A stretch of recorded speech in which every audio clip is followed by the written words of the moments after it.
Welcome, everyone, to the Deep Dive. Today, we're strapping in and heading straight for Springfield. But we are looking beyond the nuclear safety inspector. Right. We're focusing straight into the foundational figures that really built that entire cultural universe. Exactly. We're looking at the matriarch, the mischief maker, the marvelous prodigy, and, well, one very cynical, burnt-out clown. Yeah, these sources provide a truly remarkable look into the creation, the bizarre inner lives, and the just massive cultural footprint of Bart, Lisa, Marge, and Krusty the Clown. We're charting the journey of how these, hastily sketched, slightly crude characters became some of the most enduring, recognizable, and deeply analyzed fictional figures in American history. It's quite something. So our mission here is to quickly synthesize this creation story. We want to understand the foundational creative decisions, the mistakes, the accidents, maybe the genius strokes, and those behind-the-scenes compromises. Right. That built characters who, despite being eternally the same age, have launched decades of social commentary. It's kind of wild when you think about it. It really is. And we absolutely have to set the stage in 1987 because the rapid-fire genesis of the show really defines its chaotic, spontaneous nature. Okay. Matt Groening is sitting in the office of James L. Brooks. Now, Brooks, for those who need a reminder, is just this entertainment titan. Oh, yeah. Emmys for the Mary Tyler Moore Show, Taxi. An Oscar for directing Terms of Endearment. He was huge. And he needed animated shorts for the Tracy Ullman Show. Right, the variety show. Yeah. And Groening originally planned to pitch an animated version of his beloved comic strip, Life in Hell. That was his main thing. That was the plan. But then, in a moment of panic, right there in the waiting room... Literally. Yeah, literally. He realized pitching Life in Hell would mean signing away the publishing rights to his life's work. He didn't want to lose control. Understandable. So literally on the fly, he just sketched out this dysfunctional family, named them after his own parents and sisters. Marge, Homer, Lisa, Maggie. Bart was the outlier name. It's a remarkable piece of creative history, isn't it? The entire franchise basically born out of a last-minute business decision just to keep copyright control. It's pure serendipity. But maybe the single most crucial foundational move wasn't even the drawing of the characters. What was it then? It was the contractual protection provided by Brooks. James L. Brooks was an established heavyweight, he had clout. A lot of clout. And he negotiated this provision that is now legendary. Fox was explicitly prevented from interfering with the show's content. Okay, wait, let's pause on that for a second. Why was that provision so, revolutionary back in 1989? Because network television, especially primetime, was just micromanaged to death. Right. Network notes everywhere. Executive oversight was the absolute norm, particularly on anything satirical or, potentially controversial. So Brooks basically bought them freedom. Exactly. By guaranteeing creative freedom, Brooks essentially built a protective shield around the writers. And that shield allowed the show to be the sharp-edged, politically aware satire it became. Which then paved the way for, everything that followed. South Park, Family Guy.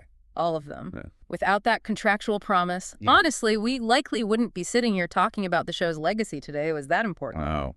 That context really changes everything. So the family appeared as shorts on the Tracy Ullman Show starting in April '87. Yep. And then spun out into their own half-hour series in December 1989. And when that series debuted, the biggest cultural shockwave, the absolute biggest, came from the first son, Bart Simpson. Oh, Bart was the absolute phenomenon. He was the figurehead of the show for those first, 2-3 seasons? Totally dominant. Conceived in 1987, right? And his name... Yeah. It's kind of brilliant in its simplicity. It's pure creative cynicism, isn't it? Bart is an exact anagram of brat. Right there from the start. And the details of his full name are surprisingly deep for a cartoon character, you find. Bartholomew Jojo Simpson. That middle initial, it's an explicit homage, To J. Ward characters. Exactly. Bullwinkle J. Moose, Rocket J. Squirrel. A nod to the history of American animation. But the JoJo part, that wasn't planned. Nope. Pure accident. It was an ad-lib during a recording session. Hi, Nancy Cartwright? Hi, Nancy Cartwright. His voice actress, she just threw it in and it stuck, which tells you a lot about how much of the show's DNA was solidified right there in those early chaotic voice sessions. That's amazing. So Groening's inspiration for Bart, it was his older brother, Mark, partly, Partly Mark, but he also envisioned Bart as this, like, exaggerated combination of Tom Sawyer and Huckleberry Finn. Okay. He explicitly aimed for a genuinely mischievous, subversive character. He said he was always disappointed by Dennis the Menace. Really? Why? He felt Dennis was never truly rebellious enough to earn his reputation. He wasn't really a menace.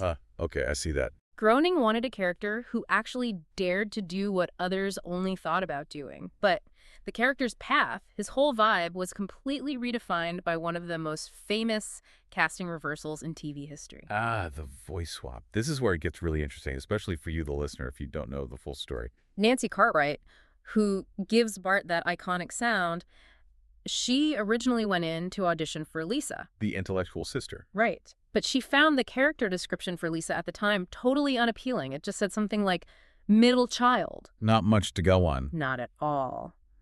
Bart, though, his description was dynamic, devious, underachieving, school-hating, irreverent, and clever. That sounds way more fun to voice. Exactly. Cartwright saw the potential for Fenn, switched her focus right there, tried out for Bart, And got it immediately. secured the role instantly. Her energetic, kind of nasal reading just clicked. And the irony is just beautiful because the reverse happened too, didn't it? It did. Yeardley Smith, who actually wanted the role of Bart. She auditioned for Bart. Yep. But she was told her voice was too high-pitched for a boy, so they cast her as Lisa instead. Think about that. The foundational, iconic sound of Bart Simpson, the voice that launched this massive franchise, came down to a snap decision and a voice actor swap right there in the room. It's sheer cultural lightning, just pure chance almost. And it's also notable you mentioned that Cartwright was the only one of the 6 main cast members with formal voice acting training when the show began. She was the pro in the room, yeah. Oh. But despite her professionalism, the Fox network felt they needed to hide something. What was that? The fact that the voice of this rebellious, underachieving boy was actually provided by a grown woman. They initially barred her from interviews. Seriously. Seriously, they thought revealing it would break the illusion, shatter the magic or something. But the phenomenon was just unstoppable, wasn't it? Totally unstoppable. Bart became television's king of 1990. It triggered this massive consumer frenzy, immediately dubbed Bartmania. Entertainment Weekly didn't just notice. They named him Entertainer of the Year that year, over actual humans. Which is incredible, and the merchandising just exploded. You couldn't go anywhere without seeing Bart's face. How much money are we talking? Get this.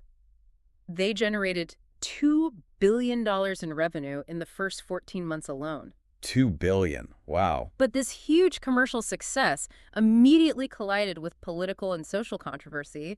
It wasn't all smooth sailing. Oh, absolutely. The success of the merchandise itself was the flashpoint, wasn't it? Those T-shirts. Millions of Bart-themed T-shirts sold, often featuring these anti-authority slogans, like the infamous, "I'm Bart Simpson, who the hell are you?" And the classic underachiever. I'm Yeah. proud of it, man. That T-shirt, by the way, the underachiever one, it sparked so much debate, got banned in some American public schools, I remember that. that it is now housed in the National Museum of American History. That's the ultimate symbol, isn't it? A cartoon character's T-shirt transcending media and becoming a genuine sociological artifact. It really is, and the backlash was profound. William Bennett, who was the U.S. drug czar at the time, Right, in 1990. he criticized the show, said it was promoting bad behavior, wasn't helpful. And Bill Cosby jumped in, too. Yep, in 1991.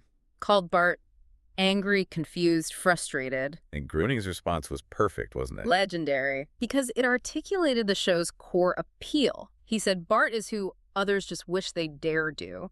Yeah. He was channeling the suppressed id of America, basically. And then, of course, the big one. The political slapdown from President George H.W. Bush in '92. Saying he wanted families to be a lot less like The Simpsons and a lot more like the Waltons. A direct hit. But the show's writers, remember, protected by that Brooks contract, Ah, the Shield. they delivered an immediate and perfect on-air retort just 3 days later. It was incredibly fast. What did they do? The segment showed Bart watching the speech and replying directly, "Hey, we're just like the Waltons. We're praying for an end to the Depression, too."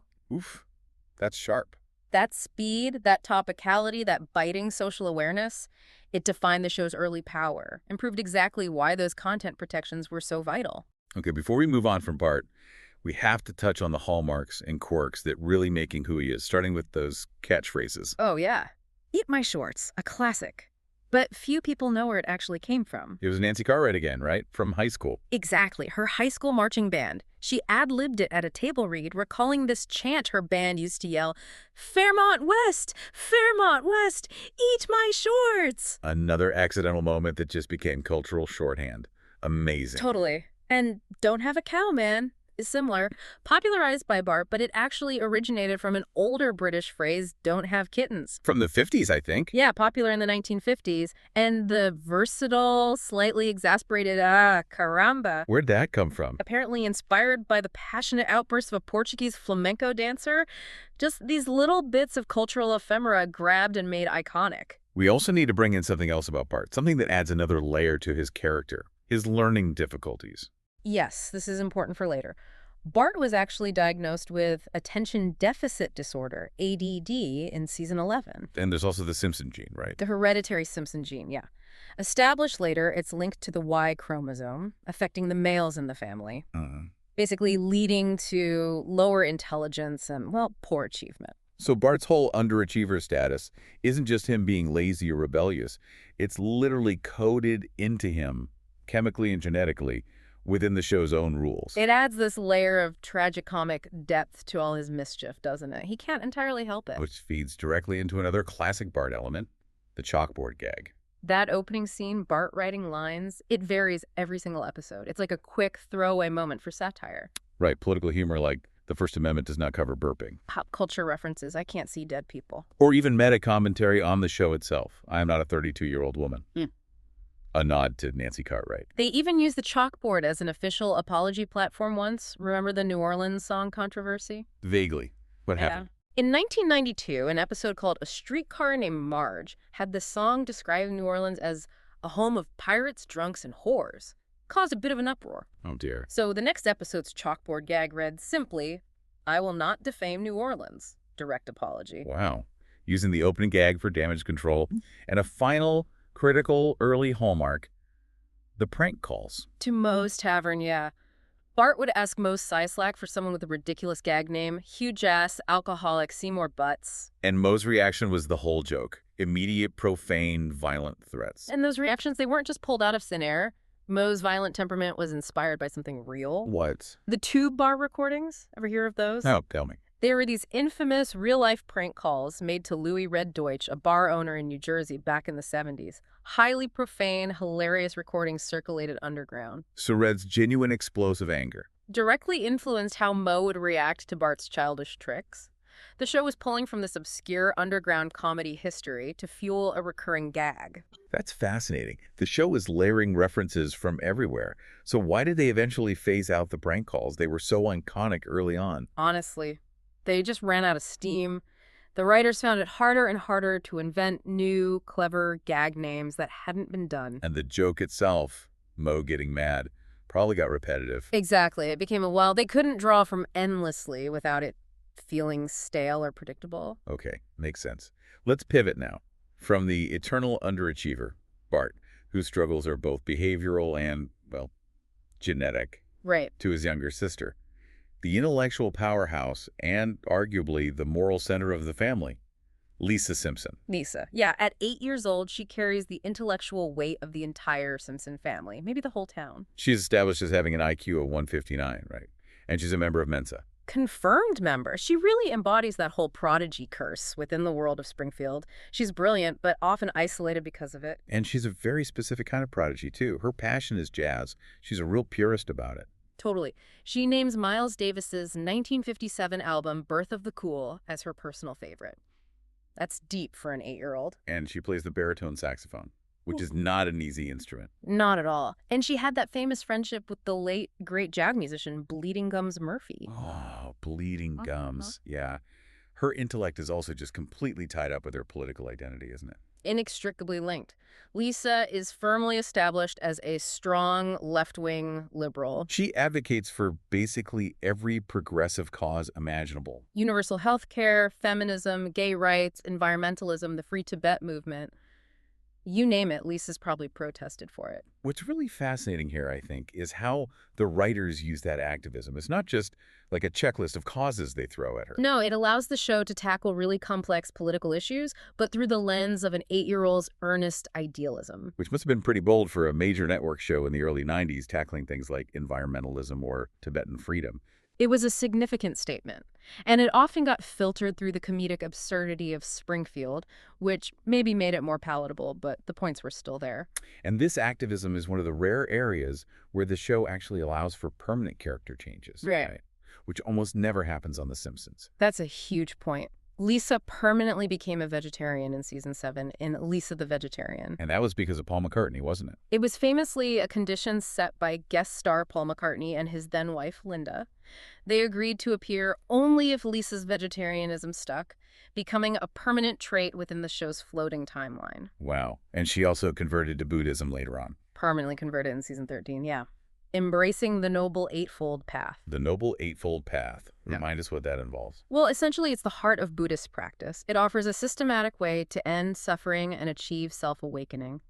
It includes things like right understanding, right intention, right speech, right action, right livelihood. The fact that the show grounded her conversion in such a specific philosophical detail really demonstrates the depth the writers invested in her character, even that late in the run. But her greatest strength, her intellect, is also kind of her biggest flaw, isn't it?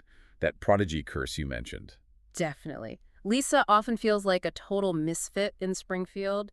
She needs constant validation for her intelligence. She even suffers withdrawal symptoms if she can't go to school. Yeah, due to a lack of praise that was in the PTA disbands. She craves that academic approval. And her idealism. Sometimes it tips over into being kind of, well, self-righteous. It frequently flips into self-righteousness or just an intolerance of differing opinions. Her moral compass is so strong, sometimes too strong, that she can't really tolerate anything that doesn't align perfectly with it. Which, ironically, can make her less effective as an activist sometimes. Exactly. That moment in Bart Star you mentioned is perfect for illustrating this. Remind me. She tries to join the Pee-wee football team, assuming she's breaking down gender barriers. Right. Fighting the good fight. But then the coach, Ned Flanders, I think, reveals the team already includes several girls. They use synthetic leather footballs, and they donate proceeds to Amnesty International. So all her causes were already covered. Completely covered. And having no moral high ground left, no crusade to lead, she just runs off crying. Huh. That captures it beautifully. Even though she is, as the source says, preternaturally wise, she's still an 8-year-old. Still a kid who sometimes seeks moral superiority just for the ego boost or maybe the drama of the fight itself. Yet, despite carrying this enormous intellectual weight, she does still act like a child sometimes. Oh, yeah. She obsessively watches the Itchy and Scratchy show right alongside Bart. Total hypocrite on that one. And she has those very typical childhood obsessions like teenage heartthrobs. Remember Corey? My name is Corey. Oh, God, Corey, yes. With the delegates, hilarious. Her future love life has also been a fun source of speculation for the writers over the years. She's had confirmed relationships, right? Nelson Muntz. Nelson, yeah. And Colin, the Irish boy from the Simpsons movie. Right. And while those non-canon flash-forward episodes often show her eventually settling down with Milhouse Van Houten. Which feels depressingly inevitable sometimes. Huh. The showrunners have also been having fun playing with her identity as this progressive, future-forward character, haven't they? They have. In that same big flash-forward episode, Holidays of Future Past, Lisa's actually shown having relationships with women before ending up with Milhouse. Oh, interesting. I didn't remember that detail. And showrunner Al Jean even confirmed back in 2019 that he personally viewed Lisa as being possibly polyamorous in the future. Polyamorous, wow. It's a compelling suggestion for a character who's so often the moral and ethical compass. It suggests a future where she continues to challenge traditional structures, including maybe those defining relationships. That fits her character, actually. And Lisa's impact extends beyond the show, even into our real-world language. She won awards for her activism, definitely. The Genesis Award for the vegetarian episode was a big one. But the greatest linguistic honor has to be... meh. That simple 3-letter expression of complete indifference. Which the character first uttered, yeah. It officially entered the Collins English Dictionary in 2008. When a fictional 8-year-old manages to embed a new word into the dictionary, you know they've made it. Absolutely cemented into the cultural landscape, no question. Okay, let's move now from the prodigy to the foundation of the family. The necessary grounding voice, the often overlooked but utterly essential matriarch, Marge Simpson. Marge! Or Marjorie Jacqueline Simpson, to use her full name. Visually, she's defined by one thing above all else. That unmistakable, gigantic blue beehive hairdo. Where did that even come from? The source material confirms a dual inspiration, actually. The towering shape was modeled after The Bride of Frankenstein. Okay, I could see that. And the color and general style were inspired by the hair Matt Groening's own mother, Margaret, wore back in the 1960s. Though Mrs. Groening's hair was presumably not blue. Thankfully, no, never blue. That was purely a cartoon flourish. And the voice is just as defining, isn't it? That gravelly murmur. Provided by Julie Kavner. She was already part of the Tracy Ullman Show cast, remember? Right. So they just asked her to voice the mom. Basically, yeah. To minimize the cost of hiring more voice actors for the shorts initially, her signature raspy, honeyed gravel voice is famous now. Kavner herself attributes it to a bump on her vocal cords. Just a physical quirk that created an iconic sound. Exactly. Now, Marge is traditionally positioned as the stereotypical sitcom mother, right? The moral force holding the chaotic family structure together. She's essential. No. The necessary ballast, keeping Homer from sinking the ship entirely. She was ranked first on Entertainment Weekly's list of top TV moms back in 1994. But the real brilliance of Marge's character, I think, is how the show continuously undermines and explores the discontent within that stereotype. How so? Well, while she's mostly a homemaker, think about her frequent temporary jobs. Nuclear technician. Real estate agent. Pretzel business owner. Right. They all reflect this underlying search for fulfillment, for something more, outside the purely domestic sphere. Maybe boredom, maybe ambition. Her time as a police officer in the Springfield Connection feels like the most profound example of that. I agree. She genuinely sought excitement and a purpose beyond just managing Homer and the kids. But what happened? She quit because the corruption in the Springfield PD was just too much for her. Exactly. Her uncompromising morality simply could not coexist with the ingrained cynicism of the city's authority figures. She couldn't stomach it. And her marriage to Homer. It's messy, definitely, but somehow enduring. It is. She has remained faithful despite some serious temptation, most famously resisting Jacques, the suave French bowling instructor, in Life on the Fast Lane. A classic episode. Their relationship is often defined by Homer's almost pathological reliance on her emotional stability. Remember that famous example? After a fight, she throws him out. And he begs to come back. And the one thing he offers her, the thing he knows she craves, or maybe just needs, is his complete and utter dependence. Which is such a perverse but weirdly effective way for Marge to feel fundamentally needed, isn't it? It's dark, but it works for them somehow. Now, as a parent, Marge provides that necessary nurturing counterpoint to Homer's negligence, let's call it that. She calls Bart her special little guy. She's often the one defending his complexity. Right. She acknowledges his spark. Remember her line. He's got a spark. It's not a bad thing. Of course, it makes him do bad things. She gets the nuance of his struggles, doesn't she? Connecting back to those genetic and behavioral issues we talked about earlier with the ADD and the Simpson gene. Totally. And her relationship with Lisa, while generally pretty positive, often showcases that generational gap. Conventional morality versus philosophical intellect. Like in Lisa the Skeptic with the angel skeleton. Exactly. Marge genuinely believes the skeleton discovered in Springfield is real. She tells Lisa, there has to be more to life than just what we see. Everyone needs something to believe in. So Marge relies on faith, maybe comfort, whereas Lisa demands empirical scientific proof. That's a core tension. It is. But here's where the analysis gets deeper, I think. The supposed moral compass of the family, Marge, is actually deeply flawed herself. You mean her vices? Yeah. She struggles significantly with personal issues, notably a gambling addiction that remains this underlying, unresolved problem throughout the entire series. That's a crucial detail, isn't it? Because it actively subverts that perfect sitcom mother trope. She's not just baking cookies. Not at all. Her addiction feels like a manifestation of her suppressed dissatisfaction, her search for high-stakes excitement outside the monotony of her daily life. It's a really dark psychological layer beneath the supportive mother facade. And she also has OCD, right? Obsessive-compulsive disorder. Yes, which manifests in these intense, almost manic cleaning frenzies. Remember when she won that house cleaning contest? Or forced Lisa to clean Mr. Burns' entire mansion? Oh, yeah. She even had a nervous breakdown once in Homer Alone, just due to the sheer workload and stress of managing the house and family. So her compulsion for order, for cleaning, It's another response to the constant chaos surrounding her. Bart's antics, Homer's dangerous incompetence. It seems like it, a coping mechanism. The show subtly uses these flaws, the gambling, the OCD, to argue that even the stabilizing force of the family is actually deeply fragile and reliant on these mechanisms just to get by. Wow, that makes the characters so much richer than just the blue hair and the... Okay, let's leave the Simpson home now and discuss the fourth key figure in our deep dive today. Someone who operates right at the cynical heart of Springfield's entertainment world. Krusty the Clown. Krusty, whose full name, believe it or not, is Herschel Schmeichel Pinchas Yuricham Krustovsky. That's his real name. That's his canonical name, yeah. He is the quintessential showbiz cynic, isn't he? Totally. He hosts the Krusty the Clown Show, this high-energy, supposedly kid-friendly variety program featuring violent cartoons like the Itchy and Scratchy Show. Right. But off camera, he is just a complete mess. Chain-smoking, burnt-out, addiction-riddled, absolutely miserable because of show business. He hates kids, hates his job. He's the walking, talking embodiment of the ugly facade of children's entertainment. Where did the inspiration for him come from? Interesting roots.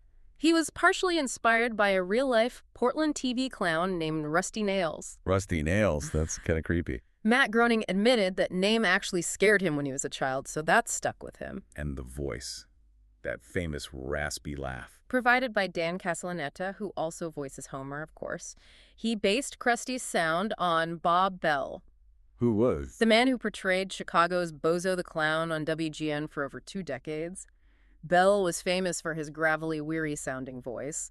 Castellaneta nailed it. But the sources also point to some pretty extensive parallels between Krusty's life and career and someone else famous. Comedian Jerry Lewis. Ah, okay. How so? Well, both share a Jewish background, which is explored in Krusty's relationship with his father, Rabbi Krustovsky. Both struggled with severe Percodan addiction. Right, Lewis was very public about that later in life. And both were heavily involved in hosting these massive, often quite cynical-feeling telethons. That parallel feels critical for the satire, doesn't it? Krusty represents the dark side of that demanding entertainment career. Absolutely. The relentless need to perform, to sell, regardless of your own personal misery or health. The telethons Krusty hosts are often depicted as exploitative and self-serving, perfectly reflecting that cynical, burnt-out celebrity persona that Lewis, despite his charity work, sometimes embodied. Now, the most famous creative decision about Krusty, the one everyone talks about, relates to the original scrapped concept for him, right? The Homer connection, yes. Krusty was originally designed to look exactly like Homer Simpson, just with clown makeup on. Same head shape, same spiky hair outline under the wig. And the satirical intention behind that was? Really powerful, actually. The idea was that Bart had absolutely zero respect for his own father, Homer, a guy who worked hard but was often incompetent and oblivious. Right. Yet Bart worshipped this celebrity clown who looked exactly like his dad. It was meant to be a direct commentary on how society idolizes fame, even hollow fame, over genuine familial connection or stability. That's a great satirical idea. Why on earth did they drop it? According to the writers, they just found it too complex and confusing to maintain visually across the whole series. It was a joke that would constantly need explaining or reminding the audience. A bit too high concept for a running visual gag, maybe? Makes sense, I guess. Right. But they did revisit it, didn't they? They revisited the concept perfectly in the season 6 episode Homie the Clown, where Homer actually goes to clown college and is perpetually mistaken for Krusty, leading to mob debts and chaos. A classic. And later, Krusty's actual design was permanently adjusted.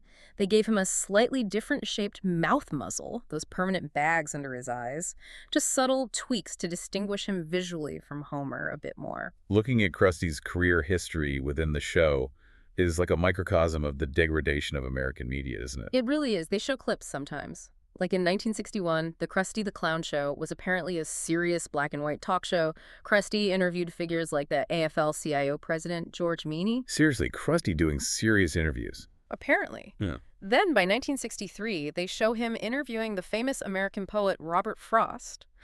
And then, absurdly, dumping a bucket of snow on him. Oh, Krusty. The devolution just accelerated from there. Later clips show him in the 1970s howling a drugged-out version of the doors break on through to the other side. It's the perfect comedic commentary, isn't it? The shift from serious maybe intellectual television, to bland children's entertainment, and eventually just to drug-fueled celebrity absurdity. Absolutely. And even the children's show he hosts in the present day of the series. Remember during the 1980s flashbacks, he was giving updates on the 1982 Argentine invasion of the Falkland Islands? Yes, completely irrelevant and bewildering content for a children's show host to be delivering. It's brilliant. And we can't forget his sidekicks. They tell a story, too. Sideshow Bob, the original, played by Kelsey Grammer. Right. The cultured, intelligent sidekick who eventually snapped and framed Krusty for armed robbery, a plot foiled by Bart, of course. Bob represents the character who tried to break free from Krusty's abusive, cynical system. And he was replaced by Sideshow Mel, voiced by Dan Castellaneta again. Mel is perpetually abused, often seen wearing a neck brace or suffering some indignity, yet he remains completely, bafflingly loyal to Krusty. He's like a symbol of the entertainment functionary. Yeah. Who's maybe too weak or too addicted to the lifestyle to ever actually leave, no matter how bad it gets. Perfectly put. Krusty has even held political office, remember? He served briefly as a Republican congressman for Springfield. Which just illustrates the show's cynical point that if you have enough fame and brand recognition, you can succeed in almost anything, regardless of actual competence or morals. Pretty much. And finally, you have to mention his bizarre medical history. It adds to the tapestry of misery. He has a third nipple. A third nipple, a veal-shaped birthmark on his back, and that visible scar on his chest. From a pacemaker. From a pacemaker, yeah. Inserted after he had an on-air heart attack back in 1986. These minute, strange, awful details. What do they do for the character? Well, they provide endless fodder for trivia nerds, for one thing. But more importantly, I think, they give these background characters this unsettlingly fully formed and often deeply miserable life outside the main Simpson family plot. Krusty is just a walking monument to poor choices and the sheer ravages of show business. A tragic figure in his own bizarre way. Okay, let's zoom out now from the individuals and talk about maybe the most important non-family character in the entire show. The town of Springfield itself. And then the massive enduring legacy of the whole series. Springfield. The setting for everything. It's intentionally designed as a mystery, isn't it? Matt Groening named it after Springfield, Oregon, which is near his hometown of Portland. But his stated hope was that everyone will think it's their Springfield. It's meant to be Anytown, USA. And the writers work incredibly diligently to keep that geographical mystery alive, mainly through outright contradiction. It's a running gag. Like in the Simpsons movie, right? Where Ned Flanders shows Bart on a map that Springfield is apparently bordered by Ohio, Nevada, Maine, and Kentucky. Which is a literal, physical, geographical impossibility, given where those states actually are. They can't touch like that. It's perfect. And the town's topography is just as nonsensical, isn't it? Completely. It shifts constantly to suit whatever the plot needs that week. In one fictional location, Springfield somehow manages to feature dense forests, arid deserts, steep canyons, massive glaciers, and a working harbor. It's a pure, elastic, conic landscape, designed purely for narrative convenience and jokes. Exactly. Now, the history of Springfield within the show is often defined by its intense rivalry with the neighboring city, Shelbyville. Ah, Shelbyville, those lemon-stealing monsters. The rivalry dates back to the very founding of the two settlements. Legend has it, Shelbyville was founded by Shelbyville, Manhattan, Oh, great name. who apparently advocated for cousin marriage. This led to a split with the founder of Springfield, Jebediah Springfield, who advocated abstinence and a more wholesome lifestyle, though Jebediah had his own dark secrets. Of course he did. And the rivalry is fierce, right? Manifesting in things as petty as stealing Springfield's prized lemon tree. A symbol of town pride. Even their fashion choices are divided. It's established that Shelbyville residents are the home of the buttonfly, while Springfield prefers zippers. These little details build the world. Speaking of bizarre geography, we have to mention the Five Corners. Oh, the Five Corners, a famous spoof of the real Four Corners Monument in the U.S. Southwest. The show imagines it as the only spot in the U.S. where 5 states somehow meet. Pure absurdity. And it served a plot purpose, didn't it? It did. It was the setting for one of Sideshow Bob's most complex murder plots against Bart. How'd that work? His reasoning was he could stand in one state, fire a gun across the border of a second, have the bullet travel through a third, hit Bart standing in the fourth, and have Bart fall dead into the 5th state. Creating a jurisdictional nightmare. Exactly. A crime spanning 5 states simultaneously, which would theoretically nullify any single state's ability to prosecute him. It's a perfect example of the show using completely nonsensical geography just to enhance a joke about legal loopholes. Brilliant. And the smaller towns around Springfield add flavor too, don't they? Like Ogdenville. Ogdenville, yeah. Settled by Norwegian immigrants with those famously thick accents. They suffered that scandal involving tainted barley from the Krusty Burger franchise. And Groening, who has Norwegian and German heritage himself, Humorously described those groups as two of the unfunniest ethnic groups in the history of the world. Little self-deprecation there. and then there's Guidopolis. Guidopolis, yeah. Right. A nearby town primarily inhabited by Italian-American greaser stereotypes. These little surrounding details just help establish Springfield as this genuine, if completely absurd, ecosystem. It feels lived in, despite the chaos. It does. Now let's turn to the show's incredible legacy. You really can't overstate it. The Simpsons is widely regarded as the first truly successful primetime animated program since, the 1970s? Maybe even the 60s with the Flintstones. It wasn't just a hit, it was a genuine trailblazer. It fundamentally changed the television landscape. Its success proved, definitively, that animation could not only survive but thrive in primetime, aimed at an adult audience. And that paved the way for the entire subsequent boom in adult animated series. South Park, King of the Hill, Family Guy, Bob's Burgers. The list goes on. Seth MacFarlane, the creator of Family Guy, even stated explicitly that The Simpsons created an audience for primetime animation that had not been there for many, many years. They opened the door. But that longevity, over 35 seasons now, has inevitably brought continuous criticism too, hasn't it? Oh, absolutely. The initial outcry over Bart being a bad role model seems quaint now. That was quickly replaced by critical focus on a perceived decline in quality over the years. The dreaded zombie Simpsons argument. Exactly. Particularly the shift away from the early seasons' more grounded character work towards increasingly absurd, often celebrity-driven plots. The Golden Age is still generally cited by fans and critics as being roughly seasons 1 through 9, or maybe 10. But there's a fascinating counter-narrative emerging more recently, isn't there? There is. Since around mid-2023, some critics have begun pointing to an obvious uptick in quality, even suggesting a genuine comeback in the later seasons, specifically mentioning seasons 33 and 34 as showing renewed creative energy. Interesting. Maybe the show is finding its footing again after all this time. Perhaps. But regardless of the cyclical critique, the show remains an undeniable cultural powerhouse. The entire family, Marge, Bart, and Lisa included, along with Homer and Maggie, were honored with a star on the Hollywood Walk of Fame back in 2000. And they were even featured on official U.S. postage stamps. USPS 44-cent stamps in 2009. When you're on a stamp, you're basically a fixed American cultural icon. They are permanently preserved in that floating timeline, forever the same age. So let's try and connect the dots here. We've covered the core of this unique fictional universe.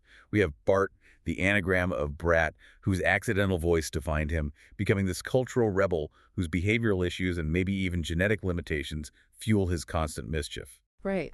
Then Lisa, the fierce intellectual and moral conscience, whose activism actually brought about rare permanent character changes like vegetarianism and Buddhism in this otherwise static world. Marge, the supportive but often stifled matriarch, battling her own secret vices, like that gambling addiction and OCD, which constantly undermine the perfect sitcom mother trope she seems to embody. And Krusty, the utterly jaded clown whose entire persona is a cynical commentary on the destructive facade of modern show business, drawing inspiration from real figures like Jerry Lewis and even the dark history of underground prank comedy. The enduring reality is that these four characters, along with Homer and Maggie, exist in this state of perpetual contradiction, don't they? They live in a geographically confusing town and are eternally aged 8, 10, 30-something.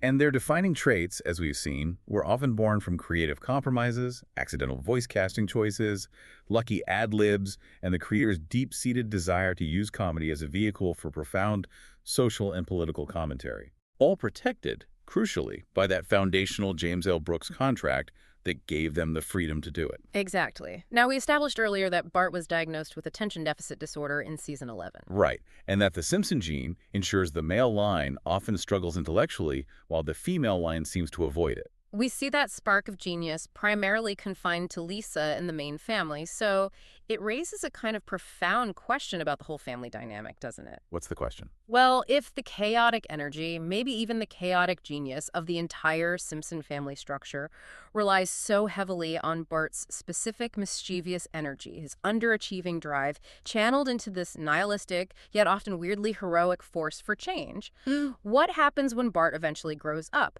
How does that energy find an adult outlet? Or perhaps even more interestingly for the show's structure.